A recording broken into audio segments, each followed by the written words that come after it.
গাজল block মহিলা তৃণমূল কংগ্রেস কমিটির উদ্যোগে গাজল অন্নদা শঙ্কর সদনে আগামী বিধানসভা নির্বাচনকে সামনে রেখে মহিলা কর্মীদের নিয়ে দীক্ষা নামে এক সভার আয়োজন করা হয়।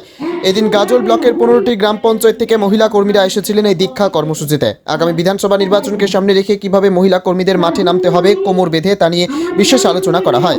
দীক্ষা কর্মসূচিতে উপস্থিত ছিলেন মালদা জেলা তৃণমূল কংগ্রেসের সভানেত্রী সাগরিকা সরকার, সহসভানেত্রী মহারানী সাহা ও নার্গিস পারভিন, গাজল ব্লক আইএনটিটিইউসির সভাপতি অরবিন্দ ঘোষ সহ সমস্ত অঞ্চল নেতৃত্ব।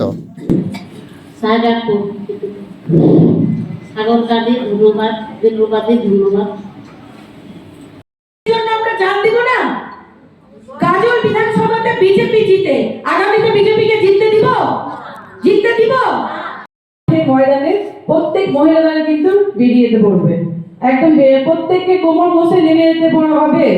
দিন রাত এক করে আমাদের দিদির কিন্তু হাত শক্ত করতে হবে।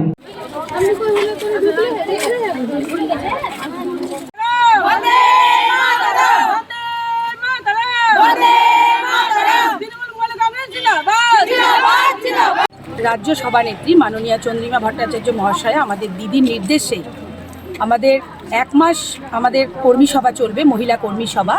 কর্মী সভার নাম দীক্ষা কর্মসূচি। আমাদের 27শে ডিসেম্বর থেকে 26শে জানুয়ারি পর্যন্ত এই কর্মসূচি দিয়েছে। তারই আজকে আমরা গাজল ব্লক ক্যাম্পাসে আজকে আমরা এই কর্মসূচি পালন করলাম মহিলা কর্মীদেরকে নিয়ে। আপনারা সবাই জানেন যে মাননীয় মুখ্যমন্ত্রী মমতা বন্দ্যোপাধ্যায় আমাদের দিদি, আমাদের নেত্রী।